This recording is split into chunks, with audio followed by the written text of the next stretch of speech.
주아롱쌤 책 읽는 시간입니다. 오늘도 세이노의 가르침에서 한 구절 더 가지고 왔습니다. 부를 이루기 위해서 책을 어떻게 읽을 것인가, 책 읽는 방법에 대해서 알려주고 있는 구절입니다. 바로 책 내용 살펴보도록 하겠습니다. 부처는 자바 함경에서 세상의 이치를 아는 길에는 세 가지가 있다고 하였다. 첫째, 미루어 아는 것, 비지. 둘째, 그대로 아는 것, 현지. 셋째, 가르침에 의하여 아는 것, 약교이지. 그것이다. 여기서 가장 높은 단계의 길이 약교이지이며 그 가르침을 가장 손쉽게 얻을 수 있는 원천이 바로 책이다. 책 속에 길이 있다는 말은 그래서 진리다.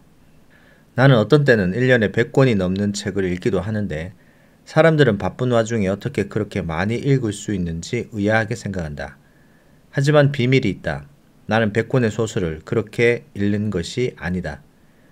나는 부자, 성공, 경제, 투자, 일, 경영 등에 대한 책들을 우선 읽는데 이런 책들에는 비슷한 내용이 나오는 경우가 많기 때문에 읽는 시간이 단축된다. 물론 독서를 많이 한다고 해서 반드시 부자가 되는 것은 아니다. 하지만 부자가 되는데 도움이 주는 책들을 제대로 골라 많이 읽고 스스로를 변화시켰다면 부자가 될 가능성이 더 높아진다고 나는 믿는다. 당신 역시 그런 책들을 읽고자 한다면 다음과 같은 독서 습관을 가져라. 첫 번째, 최대한 쉽게 되어 있는 책부터 읽어라. 예컨대 주식에 대해 배우려고 한다면 만화로 쉽게 되어 있는 책을 먼저 읽는 것이 좋다. 어려운 말만 늘어놓거나 이론적인 내용이 많은 책들은 멀리하라. 저자가 자신은 한 번도 직접 실행한 경험도 없이 자기가 옛날에 배웠던 것들을 앵무새처럼 다시 풀어놓으면서 자기 지식을 자랑하는 책들인 경우가 대부분이다. 두 번째, 실전을 다룬 책들을 먼저 읽어라. 예컨대 당신이 무역에 관심이 많다고 치자. 대부분의 사람들은 그런 경우 무역학을 배워야 한다고 생각한다.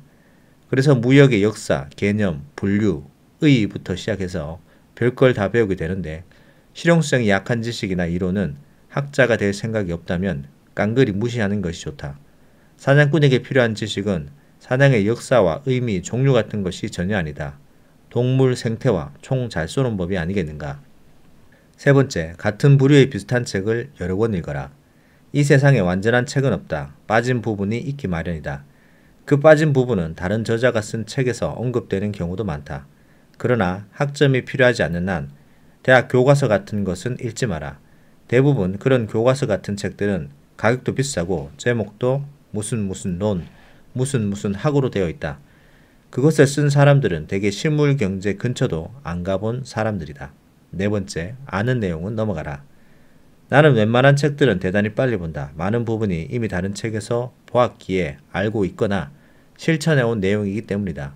저자가 원고지 매수를 늘리려고 늘어놓은 이야기나 같은 내용을 반복적으로 설명하는 부분은 과감하게 건너뛰어도 좋다. 나는 속도법을 배운 적이 없지만 독서 속도가 매우 느린 사람은 그것을 배워두는 것이 좋을 것이다. 다섯 번째, 외우려고 하지 말라. 이해하는 데만 신경을 써라. 시험을 치르는 것도 아니지 않는가. 그 어떤 박사라고 하여도 그가 외우고 있는 지식은 CD롬 한 장의 절반 분량도 훨씬 안 된다. 암기가 되지 않는다고 걱정할 필요는 전혀 없다. 실전에서 문제가 발생하게 되면 그 책에서 필요한 부분을 찾아 적용만 시키면 된다. 정보라는 것은 당신이 원하는 내용이 어디에 있는지를 아는 것이다. 여섯 번째, 책을 깨끗하게 다루지 말라. 중고책으로 팔아먹을 생각이 없는 한 책은 지저분하게 읽어라. 중요한 부분은 줄을 치고 읽어나가면서 생각나는 것들이 있다면 낙서도 하라. 그래야 나중에 필요할 때 쉽게 찾을 수 있다. 여러 가지 색깔의 포스트잇이나 색인지를 사용하면 도움이 된다. 인간은 망각의 동물이므로 종종 줄친 부분만 훑어보아라. 핵심 정리가 다시 된다. 별도로 노트 정리를 하는 것은 내가 열심히 살고 있구나 하는 흐뭇한 심정을 줄 수는 있어도 내 경험으로는 전혀 도움이 안 되었다. 일곱 번째, 반드시 의자에 앉아서 읽어라. 내가 읽으라는 책들은 재미가 별로 없는 딱딱한 내용들이 많으므로 누워서 읽게 되면 곧 잠이 솔솔 온다. 정 들어 누워 읽고 싶다면 밥을 굶은 채로 그렇게 해라. 신문이나 잡지를 볼 때는 종종 일어나서 읽어라. 기사들 중 큰 글자만 보기 위함인데 내일이면 잊어버릴 시시콜콜한 내용들은 전혀 읽을 필요가 없다. 책상에 앉아 있을 때 가장 방해가 되는 것은 TV, 심심해하며 같이 놀자고 조르는 애인, 배우자, 친구들이다. 여덟 번째, 짧은 기간에 한 분야에 대한 책들을 몰아서 읽어라. 교과서가 아닌 이상 무슨 책이든 2, 3일 안에 끝장을 내야 전체 맥락이 잡히는 법이다. 예를 들어 경매에 대하여 공부하고자 한다면 적어도 5권 정도를 단기간에 읽어 나가야 경매가 뭔지를 알 수 있다. 그 2, 3일 기간 동안은 잠도 좀 줄이고 만사를 제쳐라. 외출도 하지 말라. 오직 그 책에 집중하라. 시간이 없어서 6개월 동안 찔끔찔끔 나누어 하겠다고? 가장 미련한 독서법이다. 6개월 후 당신은 여전히 아마추어로 남아있을 것이다. 9번째, 틈나는 대로 읽어라. 별도로 독서 시간을 정해 놓기보다는 시간이 생길 때마다 책을 펼치는 습관을 가지는 것이 좋다. 그러므로 버스나 지하철에서 멍하니 앉아 있거나 휴대폰을 두드리며 게임에 몰두하지 말고 항상 책을 갖고 다녀라. 책이 없으면 차라리 잠이나 자라. 프랑스나 이탈리아 패션쇼 분장실을 가보면 모델들이 자기 순서를 기다린 그 짧은 시간 동안도 책을 읽는 모습을 볼 수 있다. 우리나라? 글쎄다. 화장실에도 책 몇 권은 갖다 놓고 하다못해 뒤적거리기라도 해라.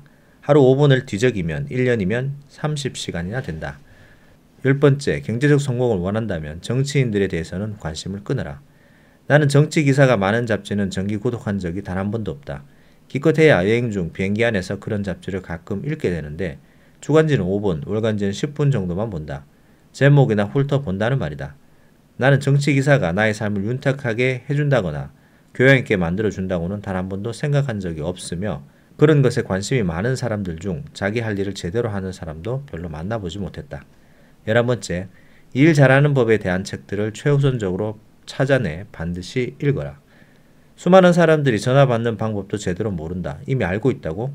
조직 내에서의 전화 응대법에 대한 내용을 읽게 되면 생각이 바뀔 것이다.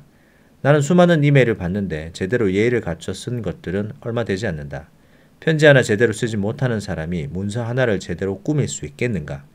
당신이 제대로 일하고 있는지를 검증해 줄 만한 책들을 계속 찾아 읽고 당신이 이미 알고 있다고 착각하고 있는 기초적인 것들부터 다시 배워라. 당신의 나이나 지위와 상관없이 당장 신입사원 길라잡이, 입사 1년 이내 인류사원이 되자와 같은 책을 읽어라. 내가 책을 읽어온 이유는 내가 제대로 하고 있는지를 물어볼 만한 사부가 주변에 없었기 때문이다. 12번째, 고전을 너무 믿지는 말라. 효율을 중시하라는 말이다. 삼국지를 읽을 시간이면 다른 실용적인 책 10권을 더 볼 수 있다. 게다가 옛날 이야기들은 현실 적용이 상당히 어렵다. 동양 고전들을 억지로 현대의 상황에 끌어다가 이야기하는 책들이 많은데 내 경험으로는 연설을 할 때 인용할 만한 재료는 나오지만 정작 실전에서는 큰 도움이 안 되었다. 실용성 있는 현대적 내용들에 관심을 가져라. 13번째, 청소년이 아니라면 역사 속 인물들의 위인전은 나중에 봐라. 성공한 사람들의 자서전 같은 것도 나는 나중에 읽으라고 한다. 왜 그럴까? 위인들의 상황이 당신과 다르기 때문이다. 감동을 받을 수는 있겠지만 그 감동은 한 달도 못 가며 실전에서 써먹을 기회가 별로 없다. 누구누구라면 어떻게 했을까라는 식들의 책들 역시 대부분 숭고한 이상들만 나열하고 있기에 별로 도움을 못 받는다. 14번째, 화끈한 책은 멀리하라. 어느 대학교 도서관이건 막론하고 도서대출 10위권에서 절대 다수는 판타지 소설이거나 무협지가 차지하고 있는데 이런 책은 당신이 그런 책을 쓰는 유명 작가를 꿈꾸거나 게임 스토리 작가가 아닌 이상 세상을 살아가는데 별 도움을 주지 않는다. 직원을 면접할 때 그런 책들에 대해 넌지시 물어보고 그쪽 분야의 독서 경험이 많으면 모조리 탈락시킨다. 정작 자기가 해야 할 것들은 등한시하였음이 뻔하기 때문이다. 15번째, 서평을 읽을 때 주의하라. 서평에는 애들이 한 서평, 일반 성인들이 한 서평, 전문가가 한 서평, 기자가 한 서평, 경험자가 한 서평 등이 있다. 인터넷 서점의 서평란에서 경영에 대하여 아무것도 직접 경험 바 없는 대학생들과 일반인들이 어떤 경영서적에 대하여 왈가왈부한 것을 보고 나는 실수를 금치 못한 적도 많다. 신문을 통해 접하게 되는 기자들의 서평은 주로 인문계 서적들에게 진가를 발휘한다. 돈에 대한 책들은 오직 부자들만이 정확히 그 가치를 평가할 수 있으며 경영이나 사업에 대한 책들 역시 경영자들과 사업가들만이 그 가치를 평할 수 있다. 그들만이 경험 당사자들이기 때문이다. 하지만 아쉽게도 부자들과 경영자들 그리고 사업가들은 자기 일이 바쁘다 보니까 귀찮아서 혹은 필요성을 느끼지 않기 때문에 입을 다물고 있음도 기억하라. 나 자신만 하더라도 귀찮아서 인터넷에 서평을 올린 적이 단 한 번도 없다. 16번째, 출판사의 농간에 속지 말라. 수많은 출판사에서 어떻게 해서든지 책을 많이 팔려고 별짓을 다 한다. 먼저 제목을 엉뚱하게 붙여놓고 제목으로 독자들을 현혹시키기도 한다. 때문에 번역서라면 반드시 원어 제목부터 확인하라. 번역자가 유명인일 경우 그 사람 이름만 빌린 것일 수도 있다.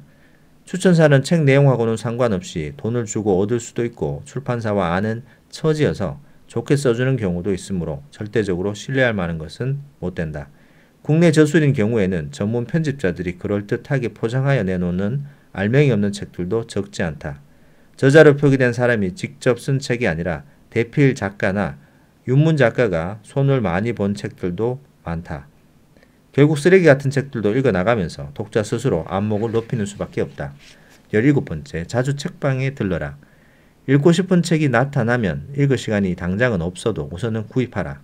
한국에서는 책이 몇만 권만 팔려나가도 베스트셀러 축에 들어간다. 그러나 지독히도 책을 안 읽는 풍토 때문에 수많은 좋은 책들이 초판 3,000부도 안 팔린 상태에서 사라져간다. 자, 당신이 그렇게 사라지게 될 책의 3,000권 중 한 권을 입수하여 읽었다고 치자. 그 사실이 무엇을 의미하는지 아는가? 대한민국 4,700만 인구 중 3,000명 가운데 한 명이 되었다는 것이며 나머지 4,697만 7,000명과는 차별화되었다는 말이다. 차별화는 경제게임에서 최고의 선취점을 얻는 무기임을 명심하라. 18번째, 때로는 돈 버는 데 도움이 전혀 안 되는 책들도 읽어라. 시집도 읽고 소설도 읽어라. 그래야 삶을 통찰하는 눈이 깊어진다. 인생은 돈으로만 살아갈 수 있는 것은 아니지 않겠는가. 자, 여기까지입니다. 책을 어떻게 읽을 것인가 부를 이루기 위한 방법의 하나의 수단으로 독서를 말씀해 주고 계시는데 책을 읽을 때도 그냥 읽지 말고 18가지의 어떤 룰을 가지고 책을 읽으라고 설명해 주고 있습니다. 최대한 쉬운 책부터 먼저 접근을 하되 실용을 먼저 다룬 책을 여러 권 읽고 아는 부분은 과감하게 넘어가면서 꼭 외우려고 할 필요 없다. 그냥 이해만 하면 된다. 그리고 책은 지저분하게 읽는 것이 좋고 반드시 정자세로 읽는 것이 좋다. 왜냐하면 딱딱한 내용들은 잠이 오기 때문에. 그 다음에 짧은 기간에 어떤 내용들을 알고 싶으면 다수의 책을 집중적으로 읽으라고 얘기를 해주고 있고요. 책도 시간 나는데도 틈틈이 읽고 그 다음에 책을 읽으면은 여러 가지 관심사가 많이 늘어날 수도 있습니다만은 정치에 대한 부분들은 될 수 있으면은 관심을 가지지 말라라고 또 조언도 해주고 있습니다. 그리고 일 잘하는 방법도 책에 나와 있으니 책을 통해서 읽고 고전을 너무 믿지 말며 위인전도 될 수 있으면 읽긴 읽을 때 나중에 읽으라고 하고 있습니다. 그리고 소설, 판타지 책 이런 것들도 조금 부를 이루기 위해서는 나중에 읽어라. 그리고 출판사의 농간에 넘어가서 어떤 서평에 혹해가지고 책을 사는 일이 없도록 하고 자주 책방에 가서 책들이 사라지는 책들이 좋은 책들 중에서도 사라지는 책들이 있으니 그런 책들을 먼저 선점해서 읽으면 차별화되는 그런 상황을 내가 먼저 만들 수 있다라고 얘기를 해주고 있습니다. 그리고 마지막에 때로는 돈 버는데 도움이 전혀 안 되는 책이기도 하지만 시집이나 소설을 읽어서 세상을 보는 눈을 넓혀라라고 얘기를 해주고 있네요. 정말 실용서가 가득한 그런 책인 것 같습니다. 자, 오늘은 여기까지 하도록 하겠습니다. 책 내용 도움되셨다면 구독, 좋아요 부탁드립니다. 감사합니다.